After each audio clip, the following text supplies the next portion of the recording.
ఏదైనా అసాధ్యమైంది సాధించాలంటే ఇది నేను చేసి తీరుతానంటూ ఒక ఏకాగ్రత, ఒక పట్టుదలతో మళ్ళీ మళ్ళీ మళ్ళీ మళ్ళీ ప్రయత్నం చేయాలి. అప్పుడు ఏదో ఒక రోజు నువ్వు విజయం సాధిస్తావు. విశ్వావసునామ సంవత్సర ఉగాది శుభాకాంక్షలు. అందరూ ఈ పాటికి ఉగాది పచ్చడి తినేసి ఉంటారు. వారికి రాశి ఫలాలు వాళ్ళు చూసుకుని ఉంటారు.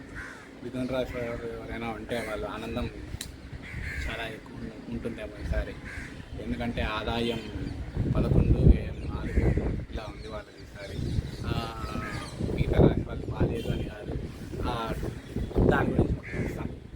మనిషి జీవితం ఎప్పుడు షడ్రుతువుల షడ్ఊర్ముల సప్తదినముల రెయిన్ పగల్లో గడిచిపోయేదే మనిషి జీవితం. ఎందుకంటే మనకుండేది 6 ఋతువులు. షడ్ఊర్ములు అంటే జననం, మరణం, ఆకలి, దప్పిక, శోకము, మోహము.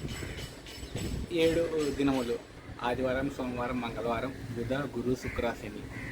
రెయిన్ బాల్ రాత్రి పగలు. ఈ రాత్రి పగలు ఆ 7 దినములు షడ్రుతువులు. షడ్రుములతో ఎప్పుడు మనిషి సంఘర్షిస్తూనే ఉంటాడు. వీటి కోసమే ఎప్పుడు తప్పిస్తూ ఉంటాడు. ఇంకా మళ్ళీ ఉగాది పచ్చడిలో షడ్రుచులు, అది కూడా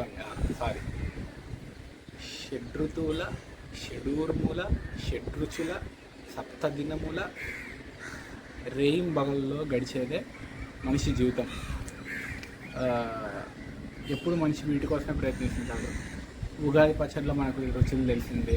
మళ్ళీ ఇంకా షడ్రుచులు అంటే జననము, మరణము, ఆకలి, దప్పిక, శోకము, మోహము. షడ్రుతువులు వసంత ఋతువు, గ్రీష్మ ఋతువు, వర్ష ఋతువు, శరద్ ఋతువు, హేమంత ఋతువు, శిశిర ఋతువు. ఈ ఋతువులలో 6 రుచుల కోసం 6 గుణములతో 7 దినములు రెయిన్ బగళ్ళు. వీటి కోసం మనిషి ఎప్పుడు సంఘర్షిస్తూ ఉంటాడు. ఏదో ఒక రోజు మళ్ళీ అంతా అయిపోయాక నారాయణ అని చెప్పి బై బాయ్, ఈ లోకానికి నాకు స్వస్తి అని చెప్పి వెళ్ళిపోతుంటాడు మనిషి. ఇంకా రాశి ఫలాల గురించి వస్తే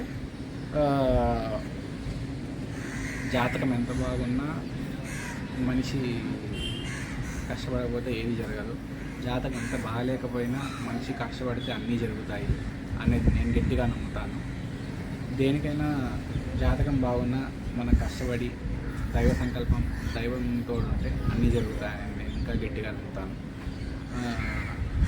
మన చైత్రమాసంలో మనకు వచ్చే మొదటి పెద్ద పండుగ ఏదంటే ఉగాది. దాని తర్వాత వచ్చే రెండో పెద్ద పండుగ ఏదంటే శ్రీరామనవమి.